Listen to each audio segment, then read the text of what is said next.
Good morning. Good morning. Morning. All right. Welcome to Bryant Neighborhood Organization Community Assemblies. And hold on, I'm just trying to find some stuff here. Hold on. So many pockets. Hold on. All right. So, there we go. All right, great. I'm ready. So, anyways, always carry my own alcohol with me. So, welcome to the Bryant Community Assembly. Today, we're going to be taking on white supremacy culture in organizations. And we have a great panel once again.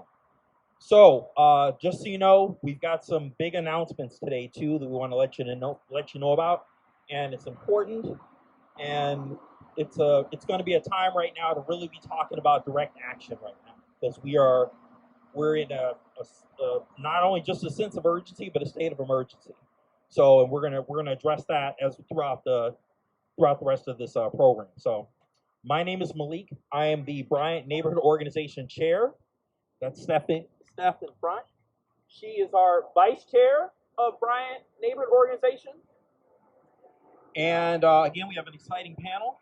And so I'm going to go over our agreements, which we do and open up at all of our spots.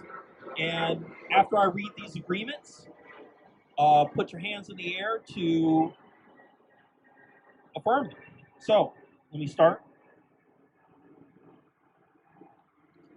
Respect, step up, step back, acknowledge lived experience, experience is priority, be in a safe, brave zone, safe, brave space, cell phones offer on buzz, stories stay, lessons leave, listening without interrupting, step up, step back, side conversations are distracting, there will be time to connect, recognize privilege, clarify jargons and abbreviations, mindful of language, have courageous conversations off to the side or ask for them if you want to have one and people have the right to deny them, and acknowledge impact, not just my intentions. Say that. Depersonalize. So, with a show of hands, affirm those agreements. Thank you. All right. So we're going to now move on, and we're going to go through, and then the brother's going to be going over some guiding community organizing principles. Those were just our agreements. And I'm going to go over a couple of assembly terms. The first one is, and we really talk about this at all the assemblies, racism. Race plus privilege equals racism. Racism is the belief that a particular race is superior or inferior to another. Prejudice plus power. Sorry about that. Internalized racial superiority. The acceptance of and acting out of a superior definition is rooted in the historical designation of one's race. Over many generations, this process of empowerment and access expresses itself as unearned privileges and access to institutional power and invisible privileges based on race. White supremacy, the belief and practice that white people are superior to those of all other races, especially the black race, and should therefore dominate society. And I'm going to leave it to the brother to cover cognitive dissonance. So with that, and then Matt has some announcements as well. So, all right, I'm going to pass it over. Where is Matt? Right here.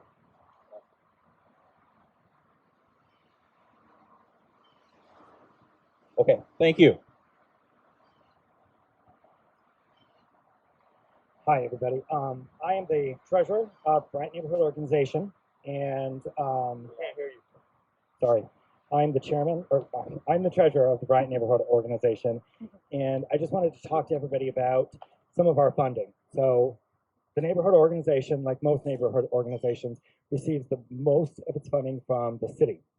Those funds come with a list of restrictions on what we can do with that fund. Doesn't include activities like this that we're doing here. It doesn't include mutual aid for our neighbors. It include helping out people who live in the neighborhood for most of their basic needs. It does, however, cover providing plywood for businesses that need to cover their windows in the event of civil unrest. So that's ridiculous, but moving past it, because we can push for the city to change, but no one moves the city quickly. So we have a couple of initiatives going on. We have a mutual aid funding going on right now to provide people in the neighborhood who are suffering due to COVID-19, and it started with COVID-19, and then obviously things just continue to get worse, for helping people cover rent, food, just general assistance that we're providing them. It's limited funds, but I want to say, is it $500? So we're providing people up to $500 who need it. Those funds, the city will not pay for, so we've got to raise those funds through donations. Things like this have a cost to them as well. We need to raise funds to pay for having speakers and equipment and whatnot. It's not a lot, but it's something the city does not give us funding for. So we have two ways that people can help to fund these activities that are going back into the neighborhood. We have a PayPal, that is paypal.me/BryantMPLS. We have a GoFundMe. Both of those can be found on our website, welovebryant.org, as well as our Facebook page. You can find the links to that. We're handing out small amounts, and we're asking people to contribute even small amounts, because it's the only way we can raise these funds to help make an impact. So I'll hand this over to Marjaan. Thank you guys for letting me put the plug in, and thank you for anything that you guys can get.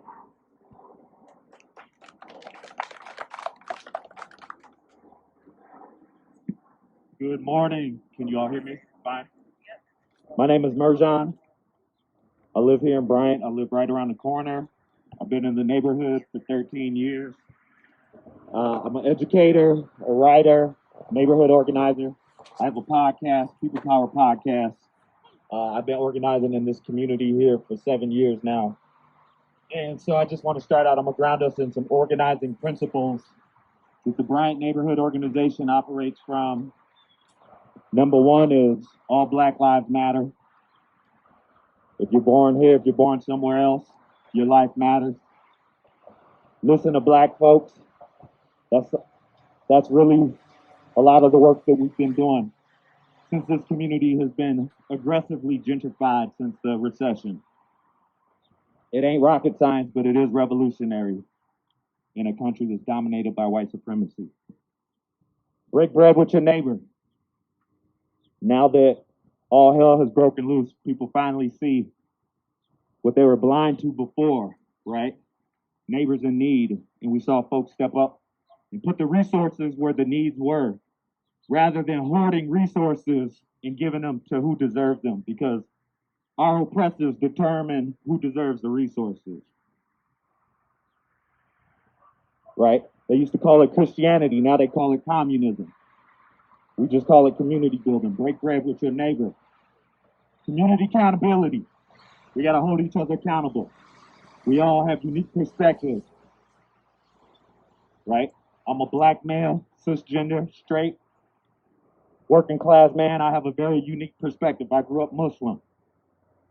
Black, poor, and Muslim. I was a triple threat in the suburbs where I grew up, right? So I have a very unique perspective, and I try to surround myself around other folks who provide new perspectives. That's how we hold each other accountable. Who's been here before? Raise your hand if you've joined us before. Raise your hand if this is your first Saturday joining us. Welcome, welcome. All right, a couple new folks. Who lives here in these communities, the 4 communities surrounding 38th Street? Bryant, Central, Powderhorn, Bancroft. Who came from outside of these communities? Y'all must have heard about this from friends or comrades. Welcome. So our goal with this, we're bringing our community together in response to the murder of George Floyd by the Minneapolis police terror squad,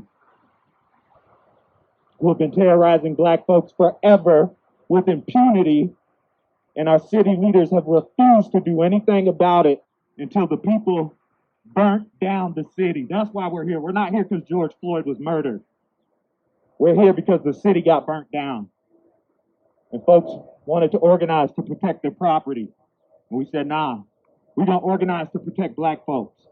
Ain't nobody safe till black folks are safe. We're gonna keep saying that.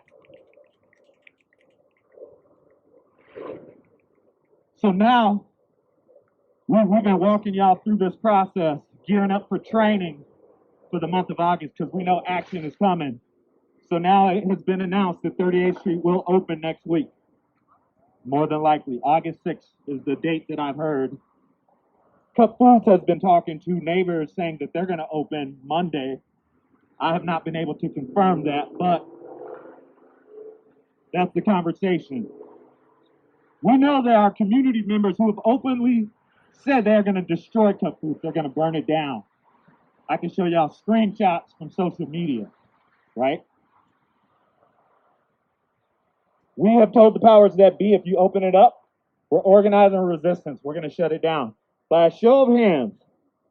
Now, I know we're still in the midst of a global pandemic. I know folks have families and kids, but by a show of hands, next week, when they open that intersection up, how many folks are going to be out there with me, ready to stand and shut it back down?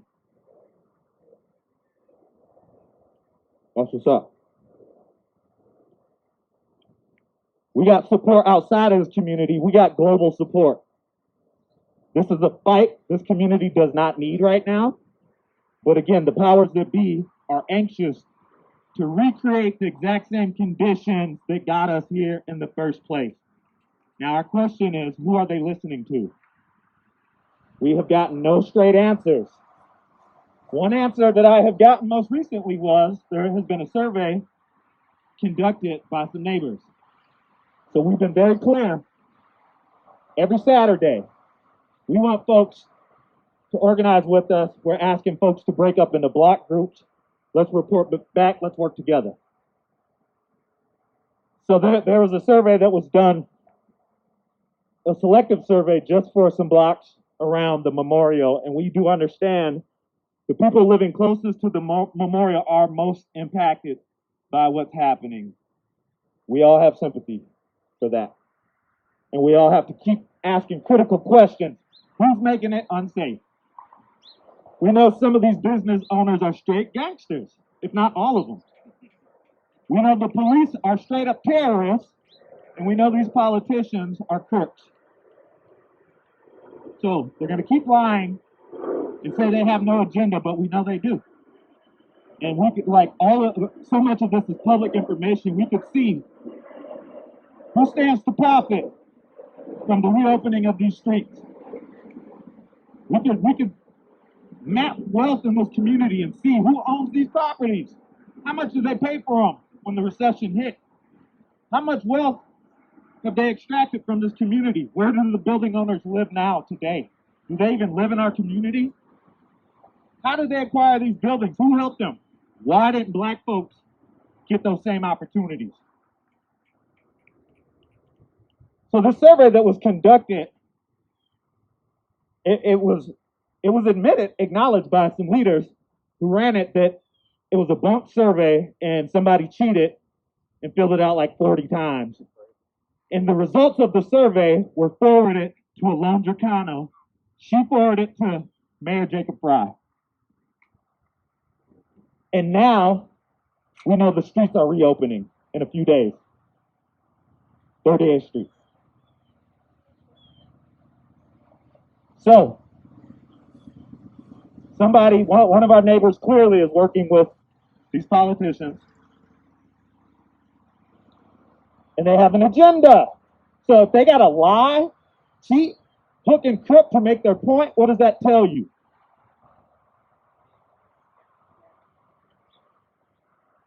It tells you that this community is divided. There is no consensus on opening that street. They want you to think that it's the street closure and the memorial site that has spiked the violence. That one thing leads to another. We know these business owners hire dirty hands in this community to handle their business.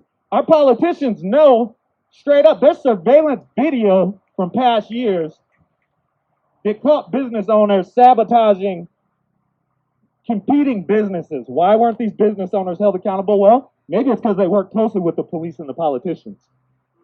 That might be the case, right? Y'all know I got a sister who works in the 8th Ward office and has for 7 years. She worked for our prior council member. So I get to hear all the inner workings that's happening in our community and in our city.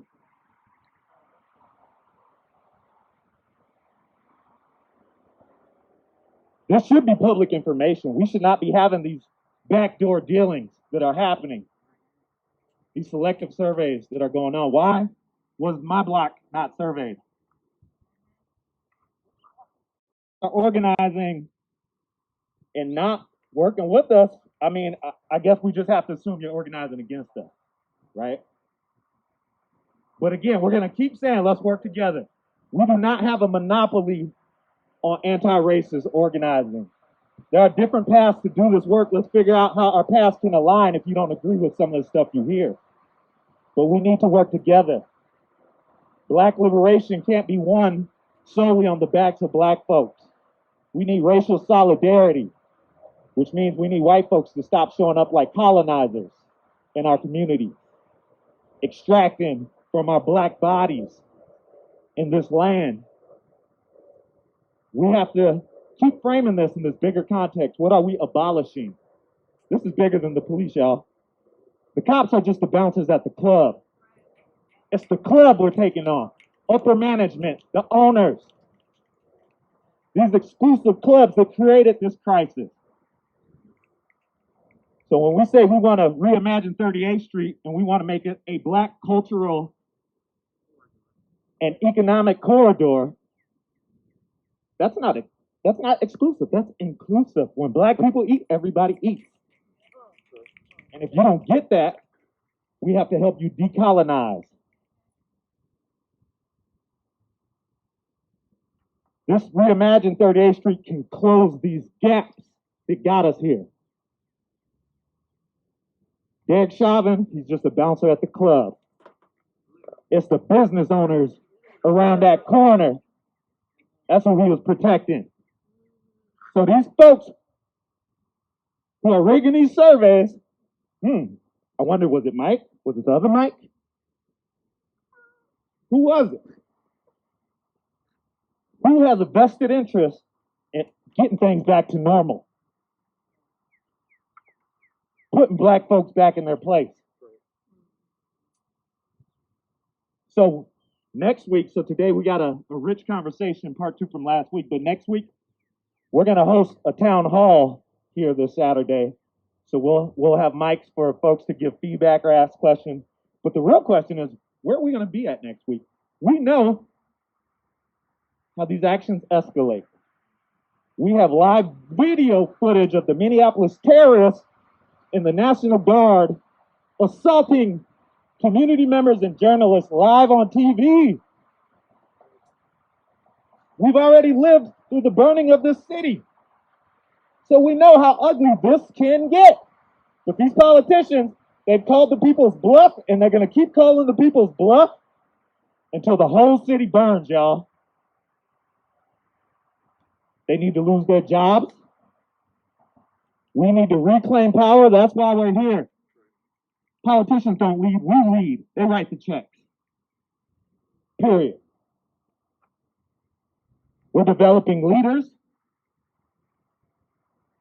so we can reclaim power. But it starts in this community. It starts by getting to know your neighbors. It starts by listening to your black neighbors. It starts by honoring the history of this community and working with the pioneers and the people that paved the path for us to be here in the first place, people that look like me, people who have been ignored, people who have been systematically disenfranchised in this community. Again, these institutions were ran by people. These decisions were made by people. We could figure out who made these decisions, who profited from them. Most of these people are still alive. We can hold their asses accountable. I mean, look at this whole charter bullshit. Look at the language behind the charter. Somebody wrote that in the 60s. If that's not the epitome of the swamp, who profited from that?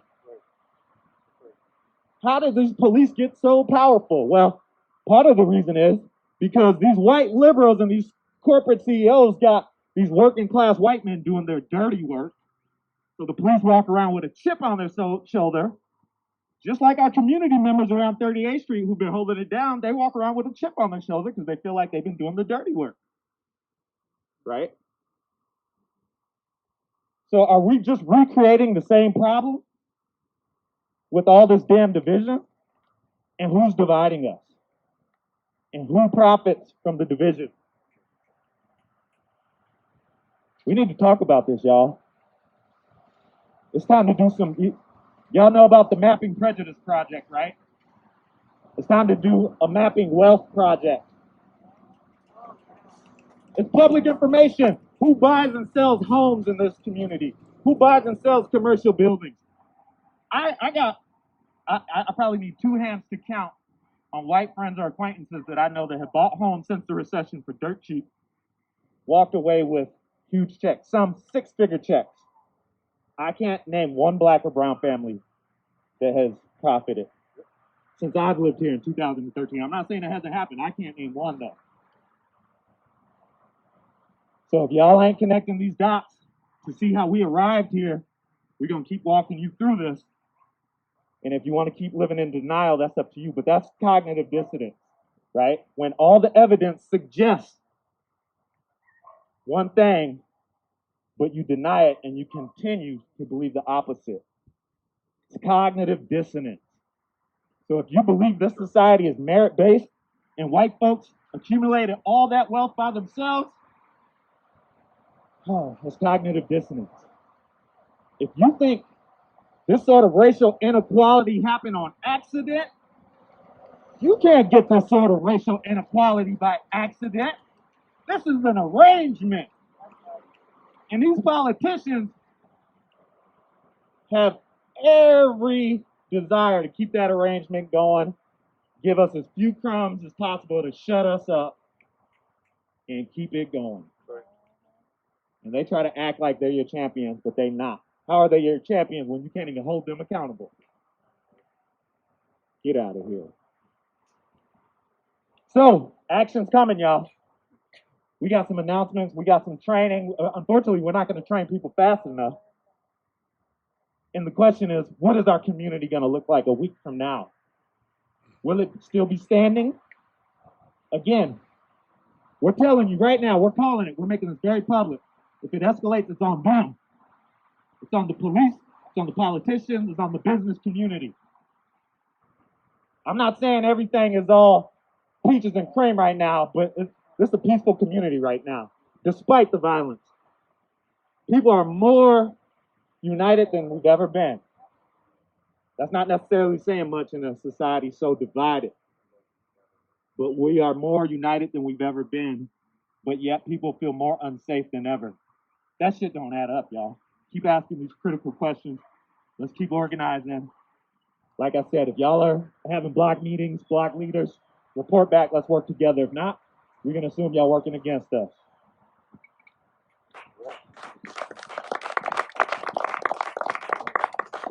All right, can you hear me? Yes. Oh, this mask is good. Okay, great. We have an exciting panel, and we're going to get it started right now. So, Sandra Richardson from the People's Institute North is our lead person today. Round of applause. Caty Royce, co-executive director of Frogtown Neighborhood Association. Art Serotoff, People's Institute for Survival and Beyond, North. And I'm going to be doing some co-moderating, but I am Malik and I'm the chair of BNO. So we're ready to get started. I'm going to pass it off to Sandra. Thank you.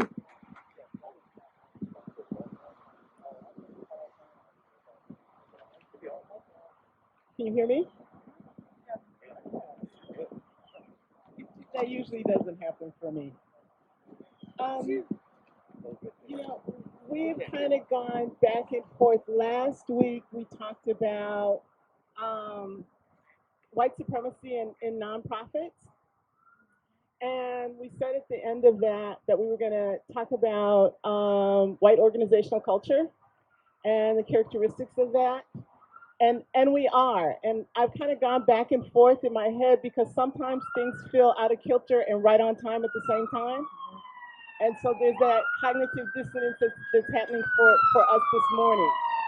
But at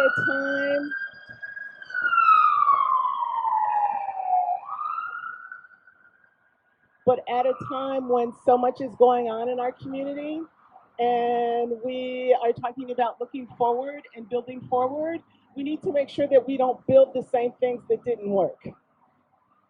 And so we want to talk about the characteristics of white organizational culture or white supremacy culture, because it's the same thing.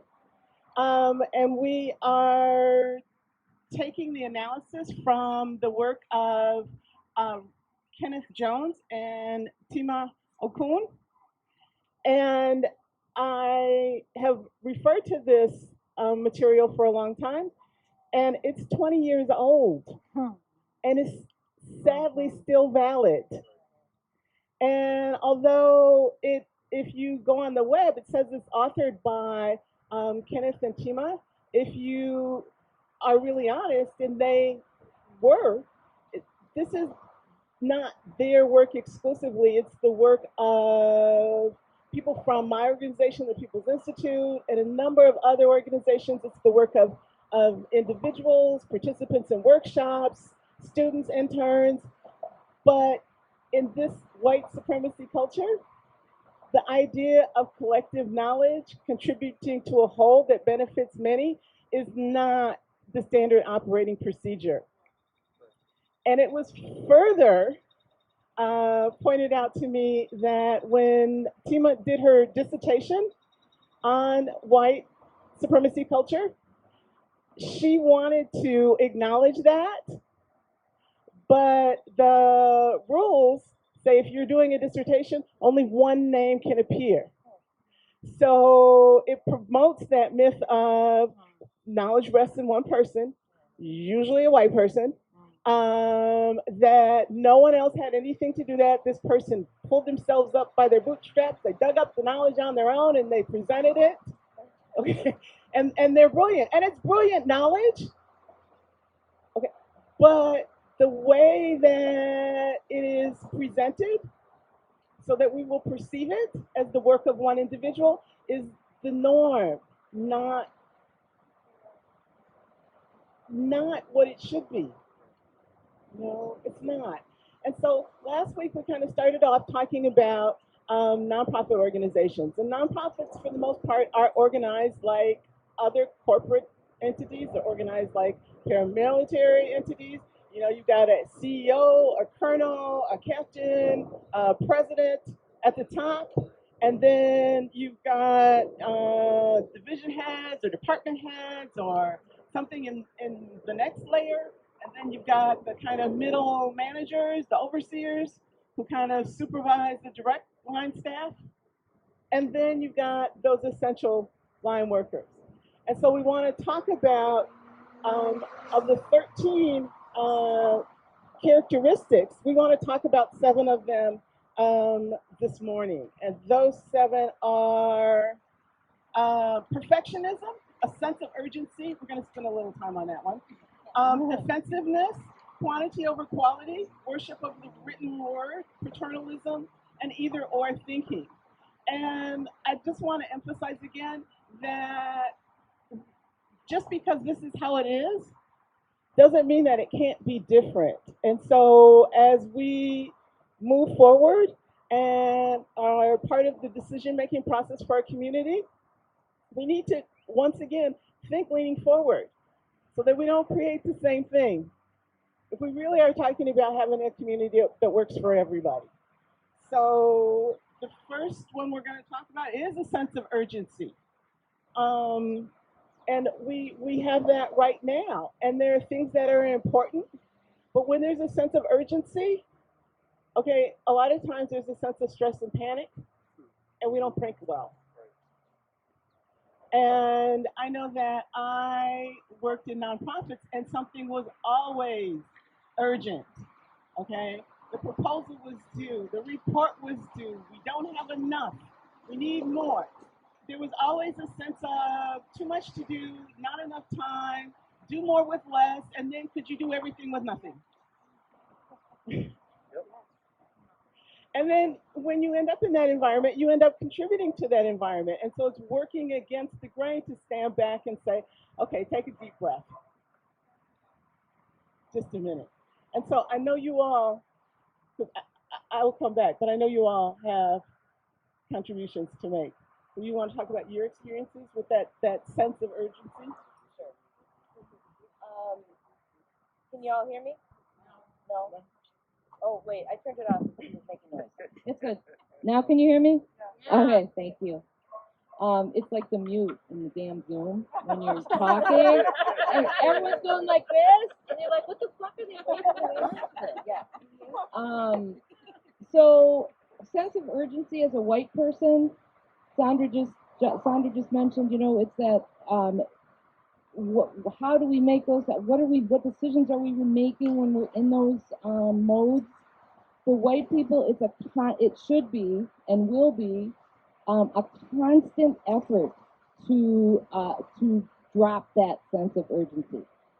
A lot of what happens in that sense of urgency for white people is they get to be the decision makers then. Okay, there's a sense of urgency, we gotta get that letter out. I did this like 2 weeks ago.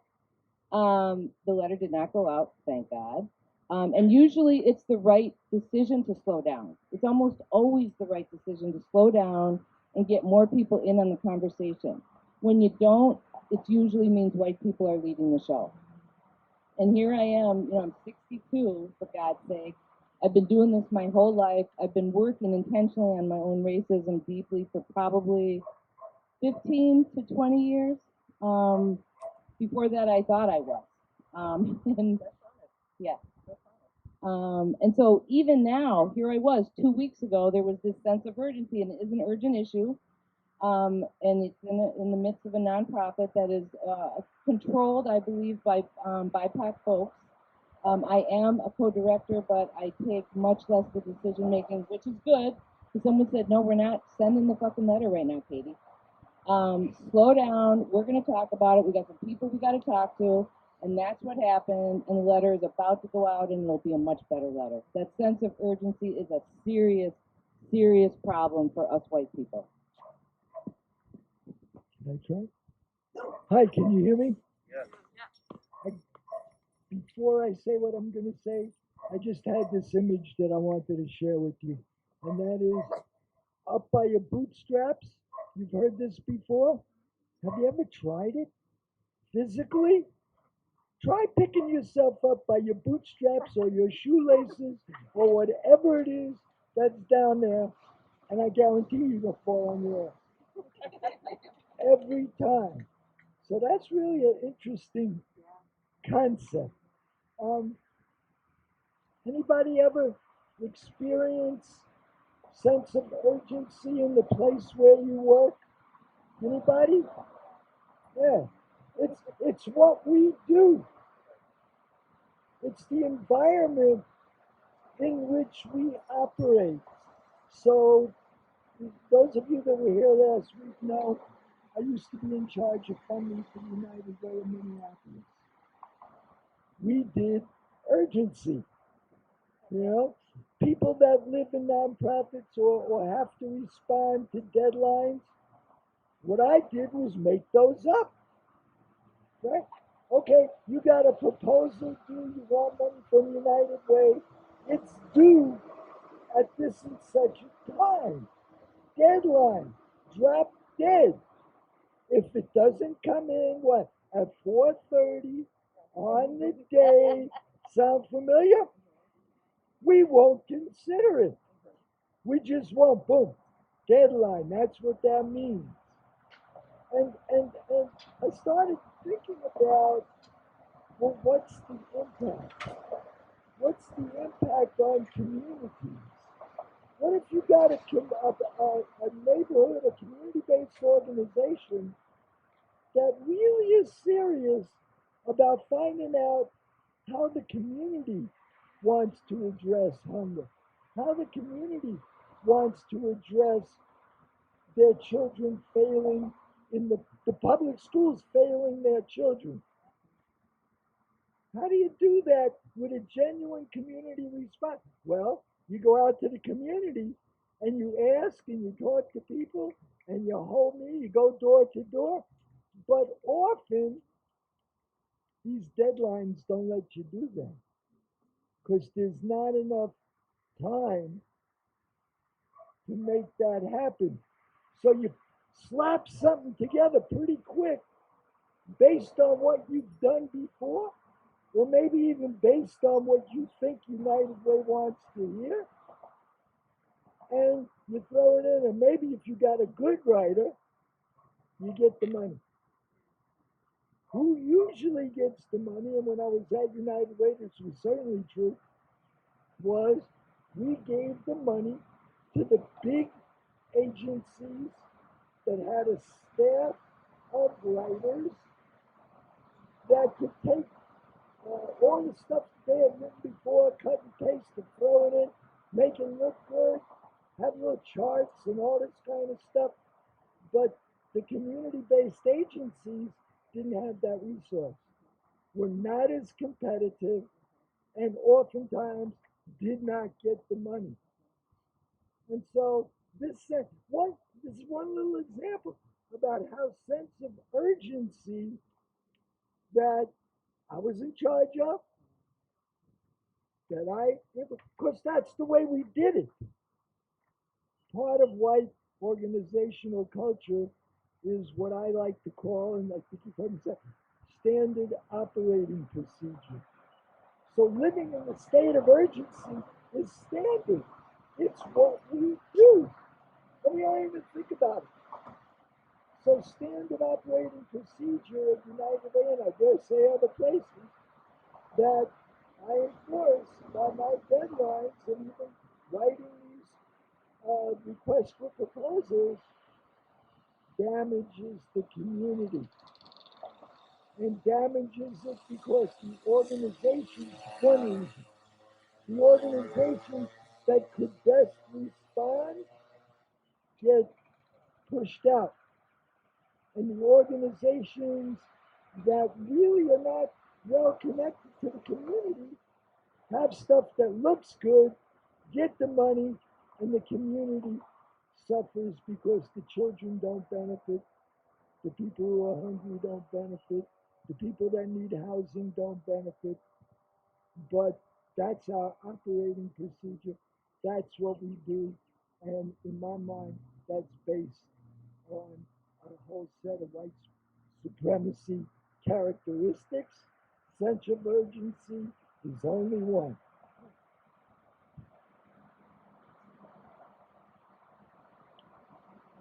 So I used to work for a neighborhood association called Harrison. And Harrison was in 2004 to 2013. And it's on the north side. The main street is Glenwood Avenue. And so if you can imagine being in a community where, you know, you have an area it's on the north side, it's been disinvested heavily by developers. It's got a rich history of really ethnic culture.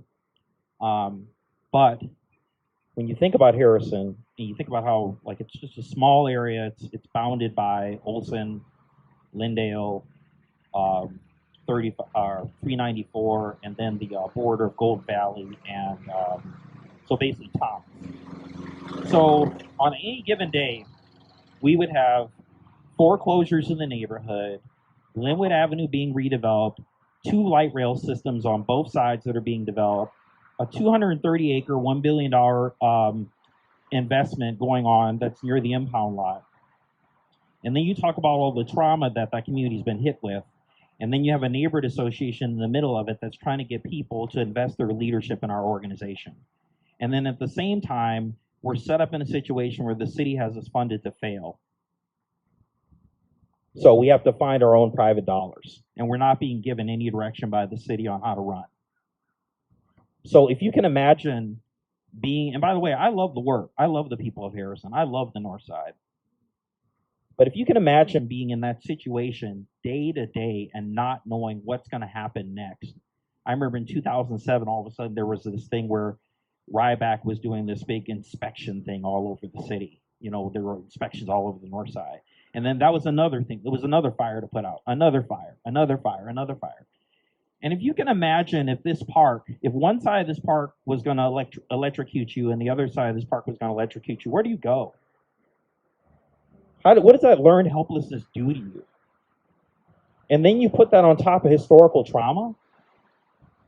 So here's what I want to say about that, about the sense of urgency, because I've just kind of put you right into it. When it comes to Bryant Neighborhood Organization, first of all, these two people right here, Sandra and Art, without the People's Institute coming to Harrison, we wouldn't have been able to hit the pause button to really do this full analysis of what's going on. Because if we don't have an analysis, we're not going to be able to organize. And so we were able to hit the pause button, do some kind of healing, because white supremacy doesn't give you a chance to heal. And so we could actually work with each other now. And I would like to say that there are a few individuals that are here today that gave Bryant Neighborhood Organization the ability to hit the pause button and heal.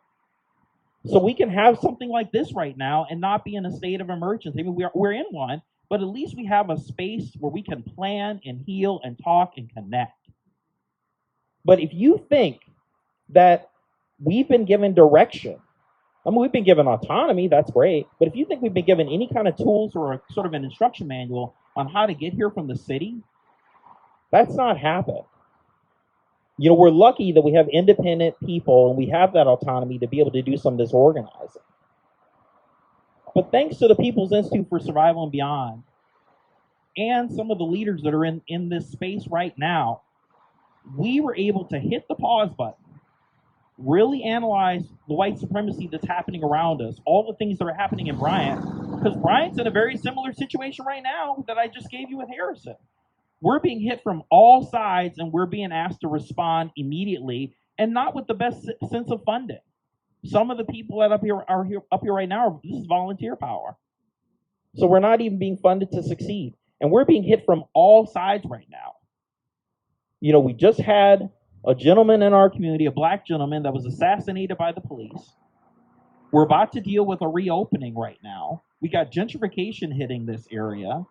We got a lot of people. Here's another thing the white supremacy doesn't let you do. You don't have the freedom of memory, right?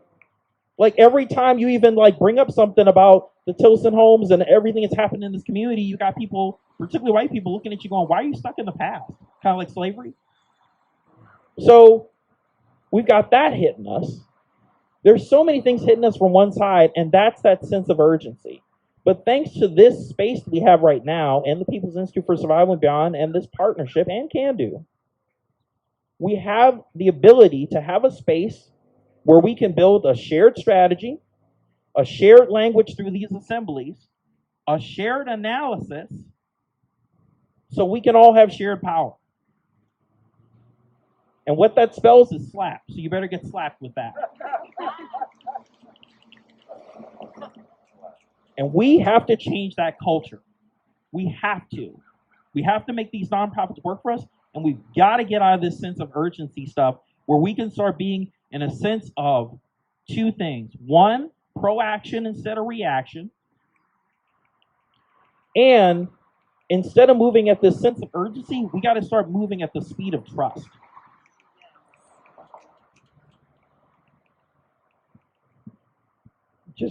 Whenever he talks, I get inspired. So I just want to ask you a question. We're talking about we're talking about organizational culture, and thinking about Harrison, Malik, was it easy to push the pause button?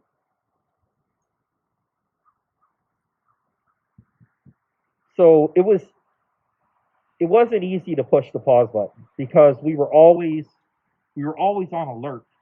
But when you have, I mean, this is the benefit of alliances and actually bringing in, like the brother said earlier, Marjaan, he was like, it's this whole thing of what happens when you do this leadership development on so many different levels, and you're bringing in young leaders, you're bringing in senior leaders, you're bringing in all these people. So you have all these minds in one room that give you the ability to see this issue, these things that we're being surrounded with from so many different sides.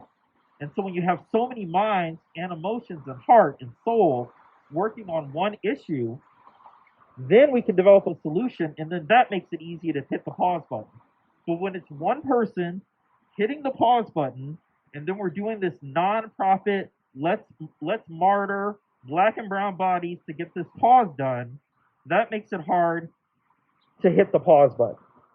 So it was not easy to hit the pause button, but I'm glad we did. And if not for our partners and some of our residents just coming in going like, yo, what are we doing? Why are we still working on the same stuff? Or why are we on this hamster wheel? That's what gives you the ability to do that. So generative leadership is everything to hit the pause button. Thank you, Malik. I mean, I just kind of had a post-traumatic moment. We work very closely in Harrison. And I think when we're talking about shifting culture, that moving from that sense of urgency to moving at the speed of trust, it's also moving from that sense of urgency and moving to that, sense of importance. Because we get had all the time, play emergency, emergency, emergency. And then we look up and nothing's been accomplished, nothing has changed, and we're right back where we started. And I know I keep saying it, but I really mean it. We really have to be purposeful in paying attention to not just what is, but what it is that we're trying to construct. The next characteristic of white supremacy culture, I'm sure you're all familiar with, and it's perfectionism. And that's the tendency to dwell on what's wrong and the inadequacies of performance, the tendency to exquisitely dissect the problem or the person. Art, you want to kick that off? You know Sure. Yeah, I know all about making mistakes. Think about where you work. How are mistakes handled? And what's the environment or the emotional feeling where you work if somebody fucks up? And I gotta go just real quick to the current president of this country. And in my mind, he's iconic in exhibiting this characteristic as an individual, but just think, he's running the country. So, at a more local level, and again, my experience at United Way, the person that was the president, the CEO of United Way at the time that I worked there, would not admit that he ever made a mistake about anything. And so the culture of our organization was, who's going to take a bullet for him? You got that? This guy doesn't miss. He's responsible for everything we do. But if somehow the organization messes up, well then, who down there in the lower ranks, and how far down in the lower ranks can we push? And it's not about accountability, but it's about blame. So the concept of blame is really entwined in all of this. You don't look for okay, what did I do and how can I do this better? But what you look for is, who can we pin this on? And how do we then shame them? Shame is associated with this.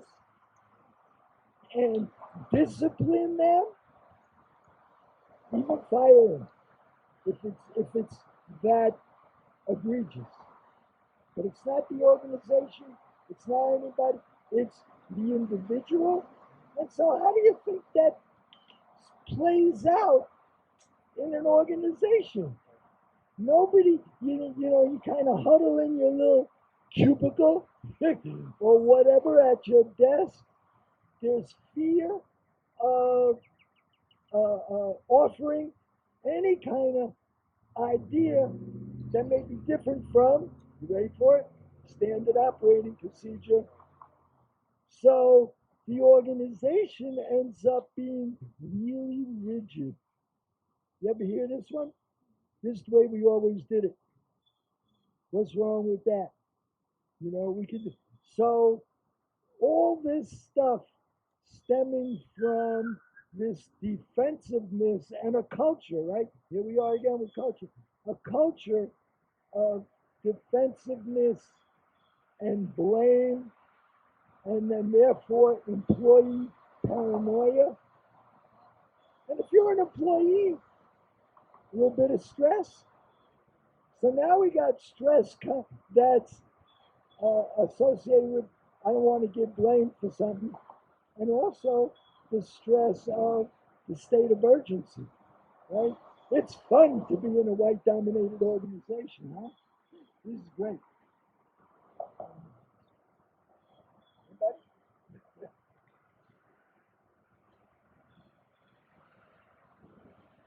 So one of the things I say in we have a training coming up next week through the University of Minnesota, organizing and systems change. And by the way, we have 2 slots open for Bryant and Kandace residents. If you're interested, just see me. But you gotta, it's all Zoom, and it's 5.5 hours, and you got to be present for the whole time. So similar to being here, you got to be present the whole time, right? Getting back to the pause button that Art brought up earlier. So we have to hit the reboot button, and practice doesn't make perfect. Practice makes permanent. And the thing that I would say to you, in terms of being in Harrison and being in Bryant, and this whole thing of perfectionism, this work is messy. And what we decided to do was we were tired of being perfect. There is no, and living up to the standards of our funders and then the charge that we have to the city was just impossible. We had to do sort of the basics in the beginning to start to make our own way. And I would say that to you. And the proposition I would have before to you right now is, and the thing that I always talk to some of my white friends about all the time is like, the thing that's very fascinating about racism, and I was talking to Sandra about this a long time ago, is the fact that there's this thing that stuck with me about how you never really know. I think the part of being an African American male is that I never know when racism is at play, and I'm always asking myself the question of, is it at play in just about every life situation that I go through? But the thing that I would say to you as white people is that you never really know, and you're always going to have to question, and you have to do this work about how racism probably destroys all of your relationships.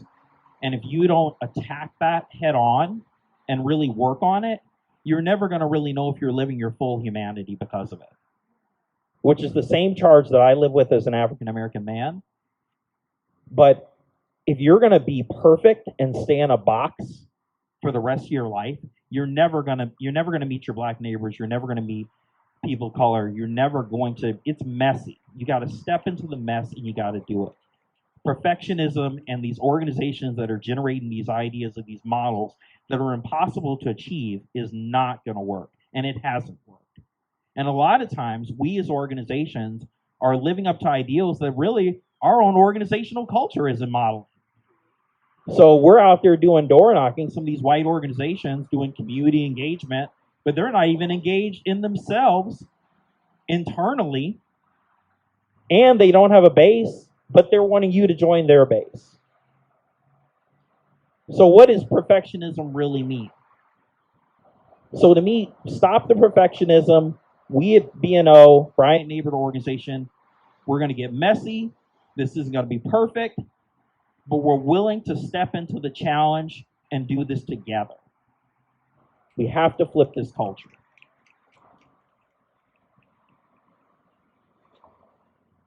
Thank you. The next characteristic we want to talk about is defensiveness.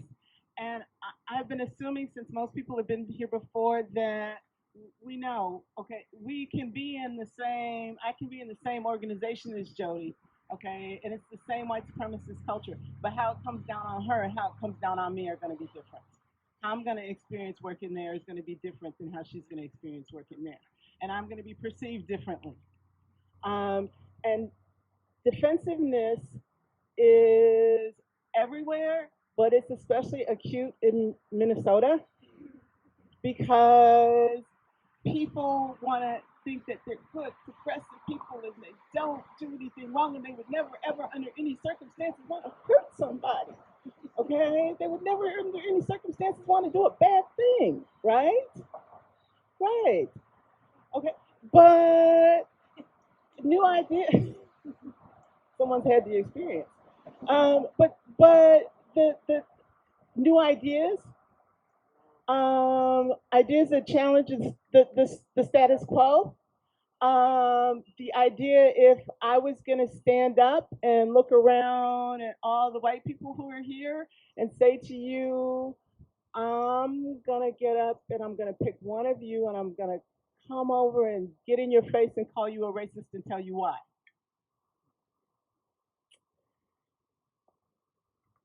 People's hearts are pounding, right? Because you're not a racist. You don't want to be called that. You don't want to be seen that way, right? But all the energy in organizations will go to that defending I'm not a racist. And we want to see the panic and the fear and the marshaling of defenses around combating racism as opposed to defending how you're not racist. And we end up a lot of times in situations, in organizations where so much time goes into making sure that the organization's president or CEO or chair of the board doesn't get upset, doesn't feel a need to be defensive. We will want to control other people, will want to control language. I had someone say to me, could you not say racism? Could you say pluralism? Because she doesn't like that word. And this isn't something that happened 20 years ago. This is something that happened a year and a half ago with the organization I was working with. And I think that a lot of the time, we don't acknowledge that how it stifles innovation, how it stifles creativity, how it encourages white fragility. Not that that's a term that I really want to use a lot, but the defensiveness comes because white people have been able to not pay attention to the water that they swim in. So their ability to tolerate race-based stress, like I'm gonna call you a racist, I'm gonna call you one too, and I'm gonna tell you why, and I'm gonna want you to change and do differently. All of the energy still goes into, no, that's not me. No, that's not our organization. We're trying to do good for people. We want what's best for the community. And I have worked for a number of organizations where I can't tell you the amount of time and energy that went into defending that status quo and defending why they were right and defending why they weren't racist and defending why they didn't treat people differently and why they weren't treating. And that's normal, and we acquiesce to it. And I think the thing about white supremacy culture that a lot of times we as people of color don't get to acknowledge is that it's inculcated in us too. We have to unravel the chains of the mind too. But when we go to do that within our organizations, the risk and the response is very different than when white people do.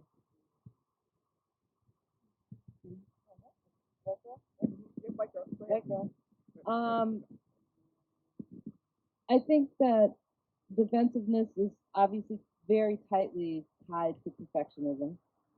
And the blame and shame that Art talked about is absolutely bedrock in that system. And that system is not just in organizations. Organizations are created by individuals who come from families and communities.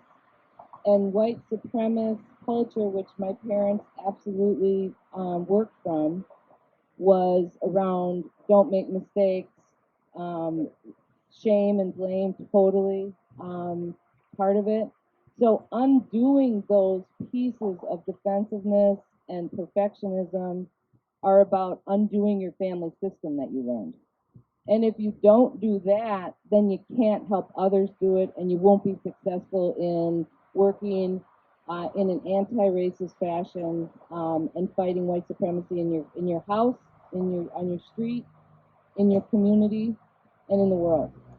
And so it's very deep. It doesn't happen easily. We've already said all that, right? It is, but it's a constant fight on the feelings of not just you feeling the shame, but passing it on. So making sure that I have to go back, and I have, and still am, daily going back and shifting from blame and shame with my family and my kids and my grandkids and my damn dogs to a positive, open, honest ability to be in pain and conflict in myself on a regular basis and to help others around me fight that as well.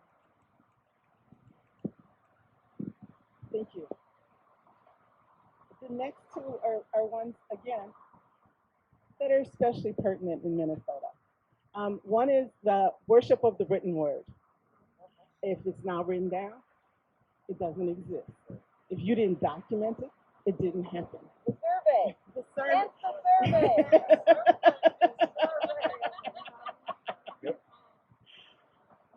And often the written word will be more important than the person standing in front of you.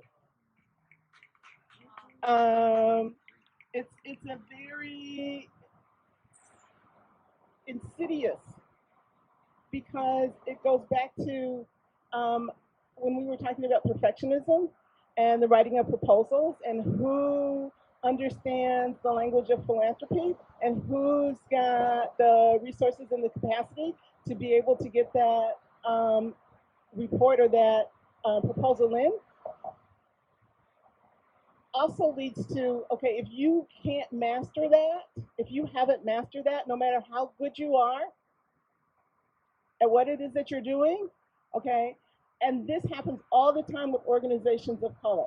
Because you are under-resourced, you don't have the capacity, you get the proposal in, but it's not as polished as, say, Catholic Charities, then not only are you deemed not sufficient to receive, you're deemed as an example of, okay, see, that's why they can't get nothing done. That's why we can't give them no money, they don't know what they're doing. Okay? And it feeds into the superiority that white people have about being in charge, about being in control, and about knowing what's right and what's good for a neighborhood or a community. The other thing that I have seen with that written word is I have seen policies weaponized against people of color. And this is my story, but I've heard this from a number of people. So a number of years ago, I worked in a shelter in downtown Minneapolis. And one of the policies that the organization had was that if someone came to the shelter as a client, when they left, you could not have a relationship with them for a year. And to do so was grounds for termination. Now, if I don't live around here, if I drive in from Woodbury or Little Canada or Egan, and I come in and I do my 8 hours, and then I go and get in my car and I go home, that's not a problem for me. Well, I don't know those people. But if I'm from here and I'm a black person, and there's a disproportionate number of black people always coming to the shelter, these are people I know. Some of them, I went to school with them. I dated their brother. You know, I know their auntie. You know, I know them, and so white organizational culture assumes that the relationship with the organization is the only relationship. So it doesn't assume that you have relationships outside of the organization that may predate the organization. And it doesn't assume the reality of what was my life, which is that I'm much more likely to see people who come to the shelter at a baby shower, at church,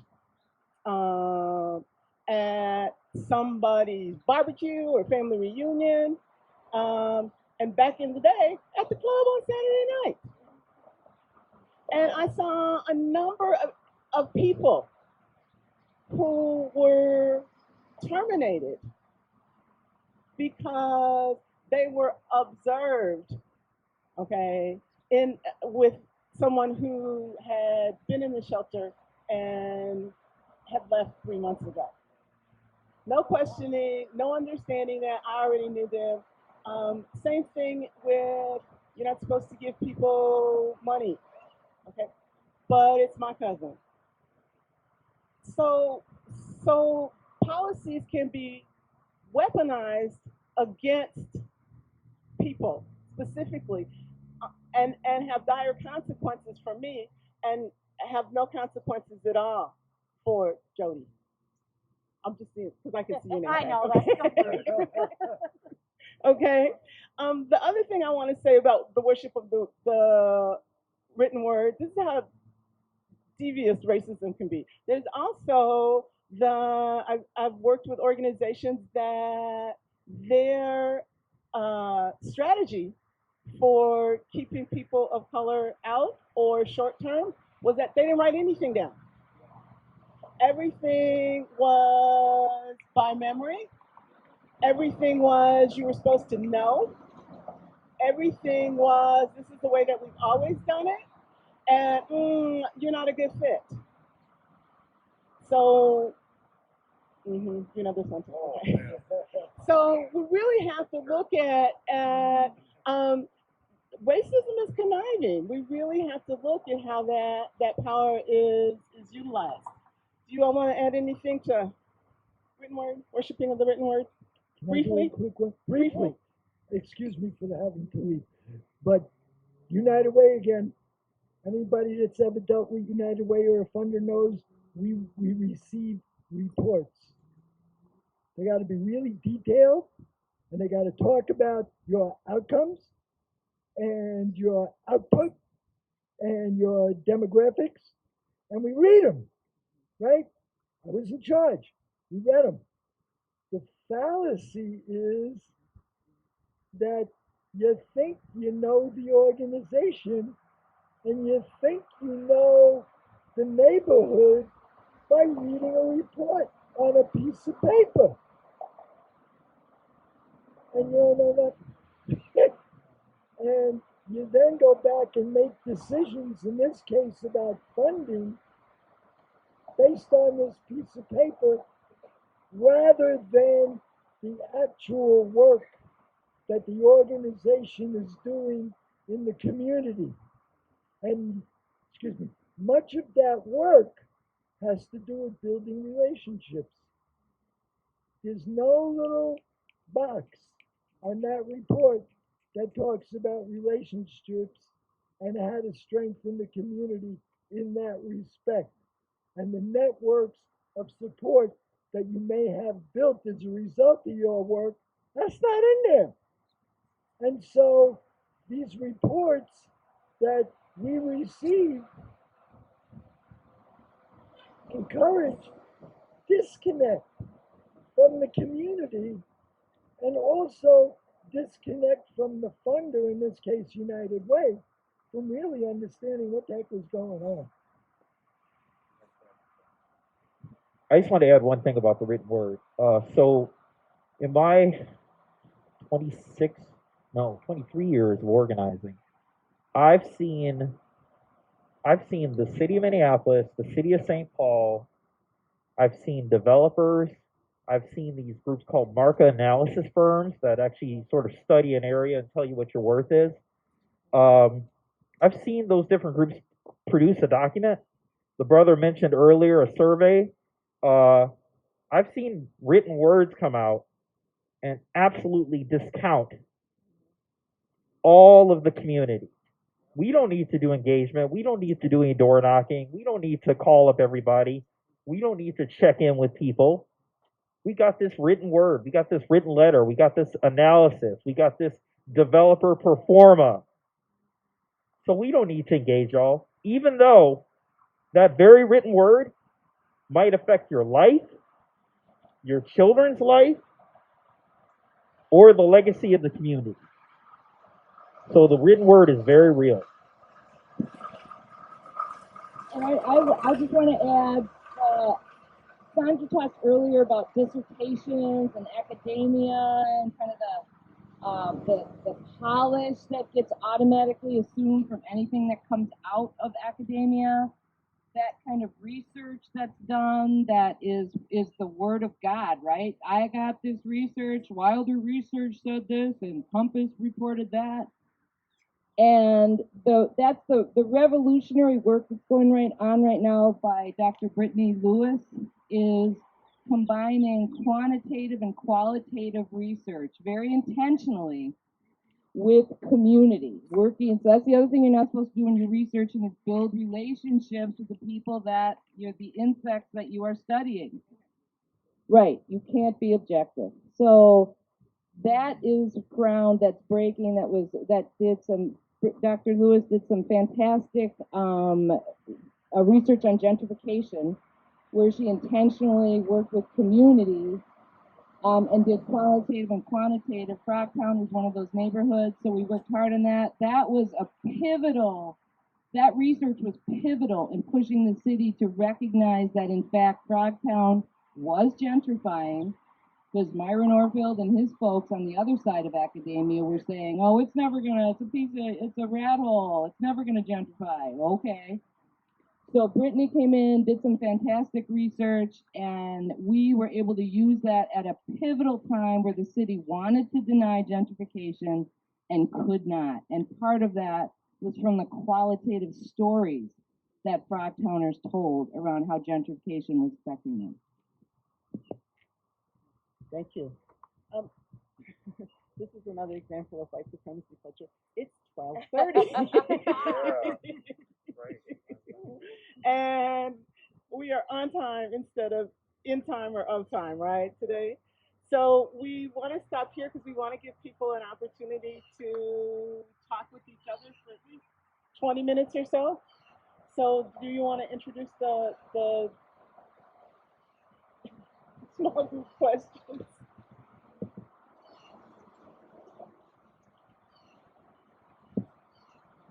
So we're going to break up into our small groups. And just as we read it in all the assemblies, we are transitioning into a new society and a new world, and we all get to shape that future, especially those who have been ignored.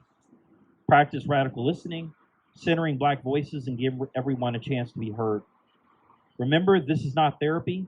Let's reflect and critically analyze what we are hearing. So we're going to call up our small group facilitators. We might want to do 7 today, huh? So let's see how many facilitators. There you go. He's always on top of it. So that's right. He's quick. So small group facilitators to the front. Who wants to be a small group facilitator up front? I can point you out too. Art's coming. Looks like Sonia's coming. Steph's coming. Yes, I will call you out. Yes. Michaela. Okay, not right. Small group, and then we're gonna do a count off.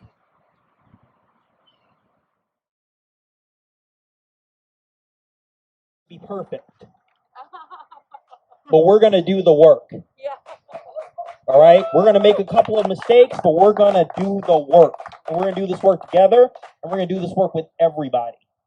Particularly, we want to make sure that we center Black and brown folks, and we are invested in that George Floyd Empowerment Center on 30th in Chicago that we're planning for, and a Black business corridor on 38th in Chicago. We're gonna do it.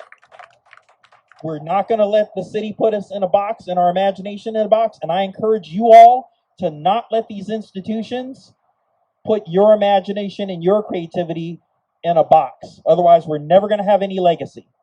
We're gonna do this work. Lastly, and most importantly, this box in front of us and our PayPal account, which is on here right now, this is not charity, this is change. We want this led by people. We want people-funded power. Our currency is relationships, but we also have currency to keep this change going. So we're not doing this for free, and we want to keep it going, and we'll make sure that we have generational leadership that's involved in this work, and we need your dollars, whether it's PayPal, whether it's Venmo, whether it's going to our website, whether it's dropping some money right here. Please do it. Every little bit counts. So we really appreciate that. So we have a training next week, and we have 2 slots open. I made this announcement earlier. So it's a week-long training. It's 10 to 2:30, and it's on Zoom. It's going to be a 5.5-hour training with a 1-hour lunch or like a half-hour lunch. So if you are in the Bryant Can-Do area and you can be present for that full training, because we're also going to have some get-togethers after that to check in with folks on how they're doing. It is a issues organizing training and systems change training going through the University of Minnesota and the Center for Urban Regional Affairs, which I work for. I've been doing this training now for the last 6 years. A lot of people like it. We've actually graduated 283 organizers out of that training. And a lot of times it's mainly been BIPOC folks and women. So we're really invested in that and making that change. So we have one announcement. Sonia, t-shirts, model it. Biggest model, but here are the new neighborhood organization t-shirts. We have a table. I'm sorry I set it up there because I'm eternally late. But we have information about the artist. The artist that made this beautiful painting is a 3rd-generation Bryant resident named Rella. And she created this. I have more information about her. Also, the proceeds for the t-shirts, they're running for $25. The proceeds are going $15 for BNO and $10 for the Multiple Sclerosis Association of America, and that has to do with the artist's story. So you can pay cash today. You can go on the website and do a $25 donation. We have the turquoise and the gray. We have sizes small to XX in most of the colors. I don't think there's 2X in gray. And we're hoping to get kids sizes in the future. So come on over and I'll show you, if you need help, you want to pay for it on the phone, I'll help you with that. We don't do like, you'll hit us back. So yeah, you get it now. If you want to get in the future and you don't have your money now, you can't do it now, and you can come talk to me and I can organize, you can pick it up or whatever, you can work that out. So, and I just want to say thank you to Brett Davis. This was his idea. He is on the board. Yeah, and Brett. It was really, he pushed this through. He did a lot of, it was his baby. So. All right, thank you for that. Please see Sonia for t-shirts. Our brother's gonna need an extra large because he likes to eat, so I need an extra large or extra large. Yes, buffet guy here. Anyway, well, not buffet now. COVID's going. But anyway, so the training starts Monday. So if you want to talk, we have 2 slots. So come talk to me. Starts Monday, goes to Friday, and you need to sign up ASAP. So I gotta give you a link and etc. So there. I'm gonna pass it over to the brother. Thank you. All right, a couple last announcements. So early voting is happening. Maria Johnson, who's been on the Bryant Neighborhood Board for years, and she's born and raised in this community. She's working at the early voting center. I forget where it is. Does anybody know the address? But today and next Saturday are the last days to vote in the primary. But you could also get a mail-in ballot. Early voting center, where is it? It's East Hennepin. East Hennepin? East Hennepin across the river. I think it's right, I think it's 800 East Hennepin. Is that northeast? Yeah. Northeast, okay. But you could Google it. No. And No. so, again, these next week, 38th Street, there's a plan to reopen the street. And again, I've been hearing folks are having block meetings. Some folks are struggling to get them going. Let's work together because, again, if we're not very intentionally and explicitly trying to disrupt white supremacy and very clearly stating our agenda, if we don't know our agenda, it's white supremacy by default. We've been doing this shit for years, right? So we're watching people make mistakes. And that's why we keep saying, let's work together. How can we support you? So on the sign-up sheet, maybe put like a block DL next to your name if you're a block leader and you want us to contact you and to support you.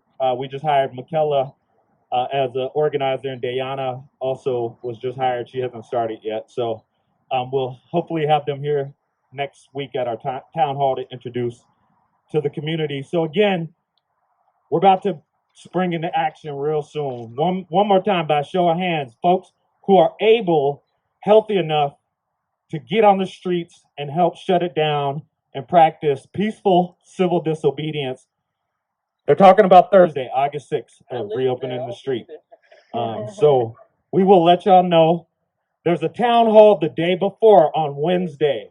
Councilmember Jenkins is hosting it, and it's featuring Chief Rondo, who is the head of the Minneapolis Terrorist Organization.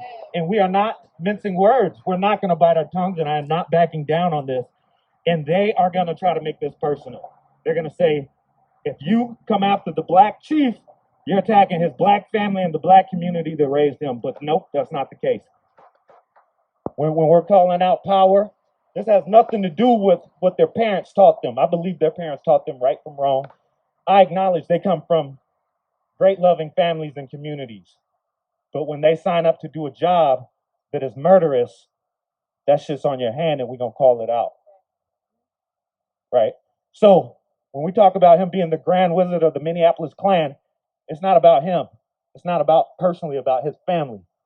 He took a job, and that job requires lying and allowing people to be sacrificed. Name one other department in the city where your staff can murder somebody and you don't lose your job.